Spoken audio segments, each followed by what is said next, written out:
바람과 풍랑을 바라봅니까? 마태복음 14장 29, 30절. 주님을 바라보는가? 풍랑은 실제 사건이었습니다. 신기하게도 베드로는 바람과 풍랑을 고려하지 않고 주님만 인식했습니다. 이때 놀랍게도 초자연적인 일이 일어났습니다. 실제로 베드로가 바다 위를 걷게 된 것입니다. 그런데 막상 풍랑이 있는 바다 위에 서자 베드로의 눈에 주님이 보이지 않았습니다. 지금 자신에게 일어나는 일들이 눈에 들어오기 시작했습니다. 바다 위를 걷는 것은 불가능하다는 생각이 든 바로 그 순간 베드로는 물속에 빠졌습니다. 사실 주님께서는 베드로로 하여금 파도 위에서뿐 아니라 파도 밑에서도 걷도록 하실 수 있었습니다.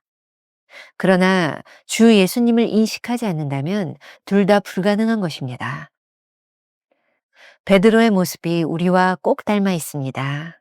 문제는 우리의 삶에 언제나 있는 풍랑과 파도를 보고 주눅들기 시작하면서부터 주님을 알아보지 못하고 물속으로 빠져든다는 것입니다.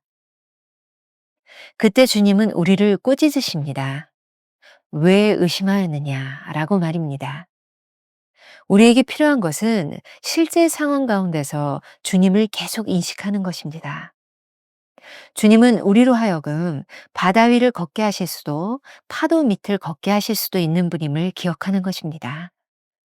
따지지 말고 주님을 바라본다는 것은 주님의 말씀에 순종하는 것이지 따지는 것이 아닙니다.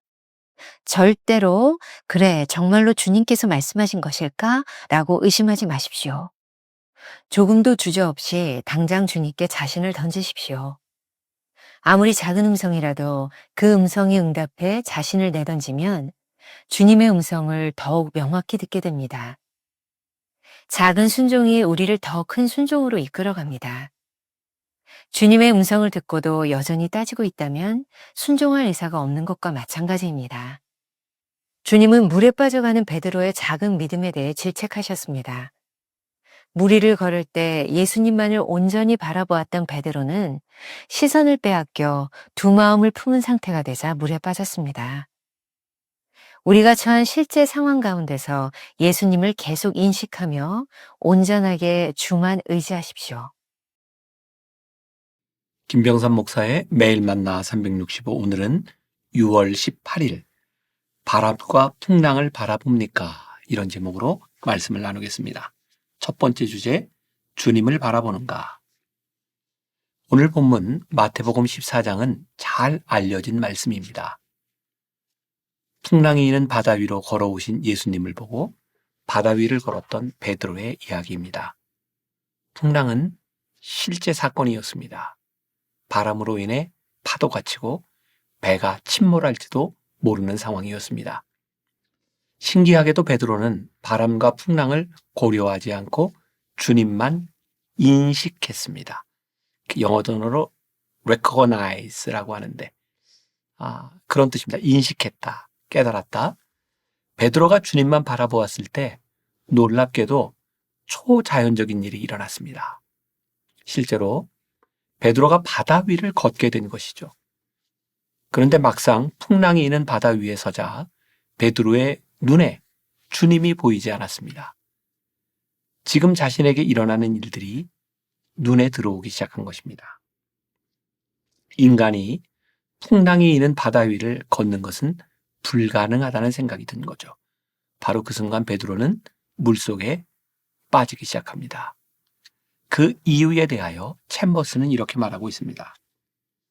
사실 주님께서는 베드로로 하여금 파도 위에서뿐 아니라 파도 밑에서도 걷도록 하실 수 있었습니다.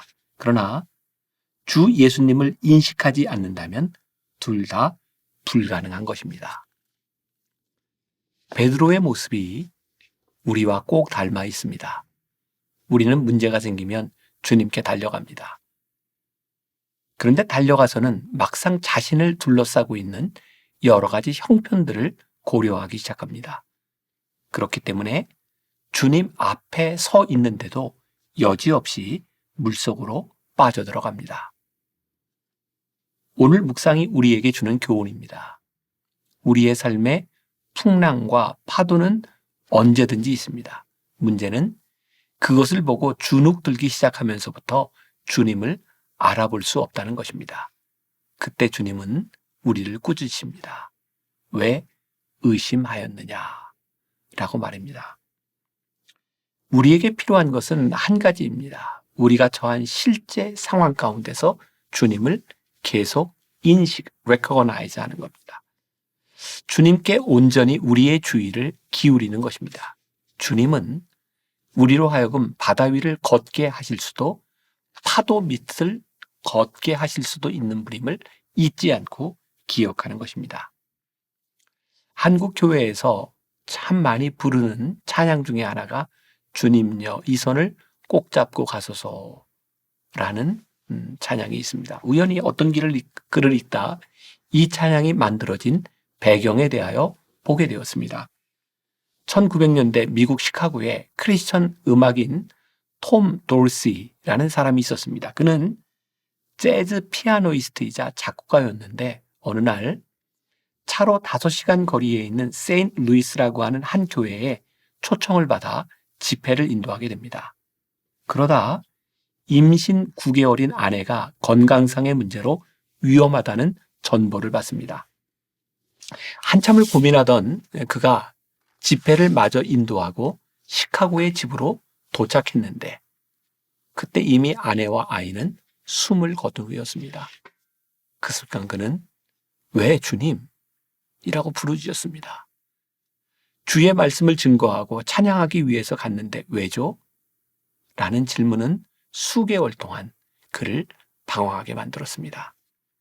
하루는 그를 위해 기도하던 친구와 만나기로 약속하고 한 학교의 캠퍼스를 걷게 되었습니다.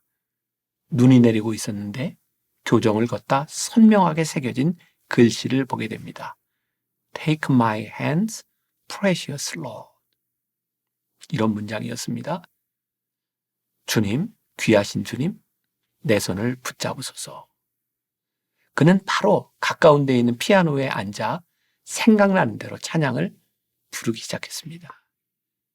주님여, 이 손을 꼭 잡고 가소서.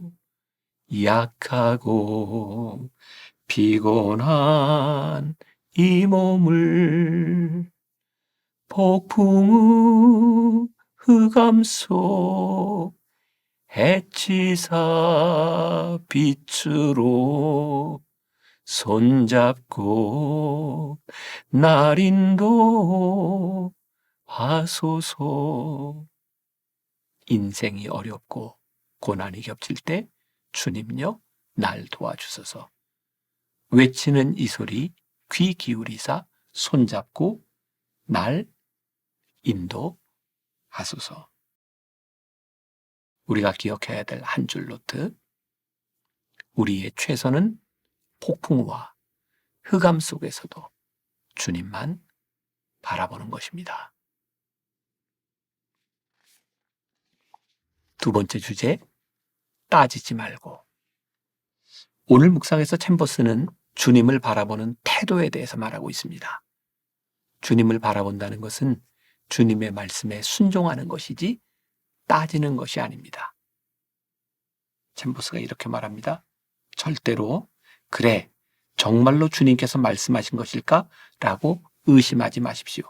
조금도 주저없이 당장 주님께 자신을 던지십시오. 때로 주님의 음성이 선명하게 들리지 않을 수 있습니다. 하지만 아무리 작은 음성이라 할지라도 그 음성에 응답해 자신을 내던지면 주님의 음성을 더욱 명확하게 듣게 됩니다.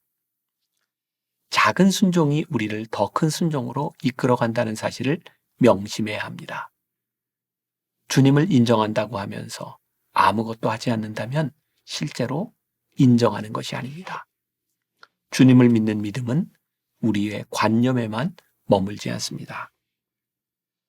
우리가 주님의 음성을 듣고도 여전히 따지고 있다면 순종할 의사가 없는 것과 마찬가지입니다. 주님은 물에 빠져가는 베드로를 향해 이렇게 질책하셨습니다. 마태복음 14장 31절. 예수께서 즉시 손을 내밀어 그를 붙잡으시며 이르시되 믿음이 작은 자여 왜 의심하였느냐 하시고, 여기에서 주목해야 하는 말이 있습니다. 예수님께서 작은 믿음에 대해 질책하신 것입니다. 작은 믿음이라는 말이 성경에서 5번 사용되고 있는데 모두 다 제자들을 질책하는 말이었습니다. 예를 들어서 마태복음 6장 30절, 마태복음 8장 20절의 말씀인데요. 마태복음 6장 30절에서 오늘 있다가 내일 아궁이에 던져지는 들풀도 하나님이 이렇게 입히시거든 하물며 너희일까 보냐 믿음이 작은 자들아 이렇게 말씀하셨고, 마태복음 8장 26절에서 예수께서 이르시되 어찌하여 무서워하느냐 믿음이 작은 자들아 하시고 곧 일어나사 바람과 바다를 꾸짖으시니 아주 잔잔하게 되거늘. 제자들에게 사용하신 이 표현은 큰 믿음을 가져야 할 자들이 기대에 미치지 못하는 믿음을 가진 것에 대한 책망입니다. 또한 31절 말씀 가운데 왜 의심하였느냐라는 구절이 있습니다. 옥스퍼드 원어 성경 대전에 보니 이렇게 설명이 되어 있습니다. 14장 31절에 왜 의심하였느냐에 해당하는 이게 헬라어죠.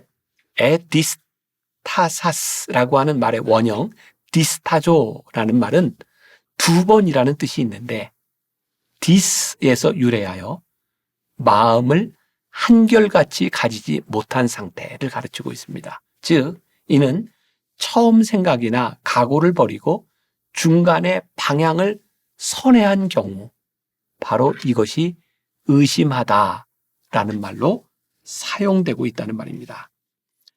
예수님을 향한 시선을 바람에 빼앗긴 베드로의 상태, 시선이 바뀌어질 때 의심하게 된다는 말이죠. 챔버스는 이렇게 말합니다.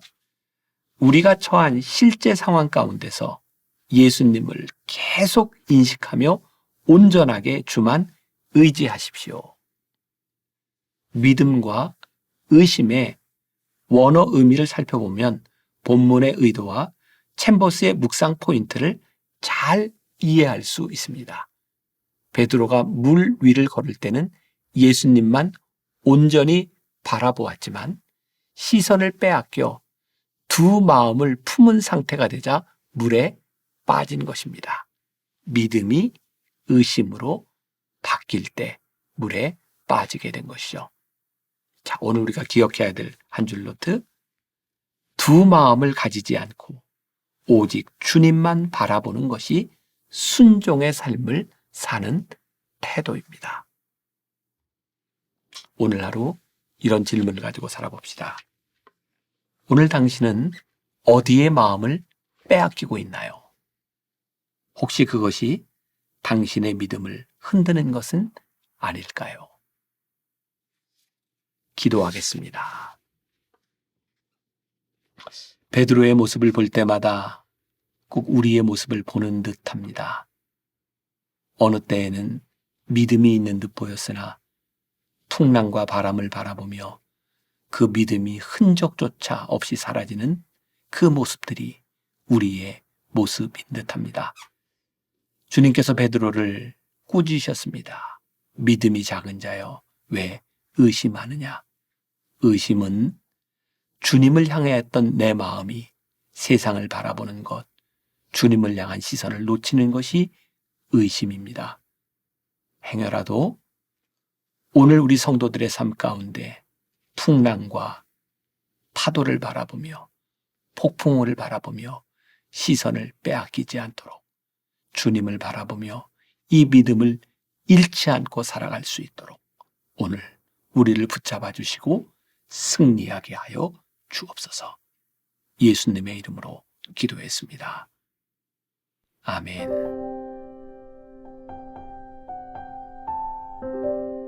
우리의 최선은 폭풍우와 흑암 속에서도 주님만 바라보는 것입니다.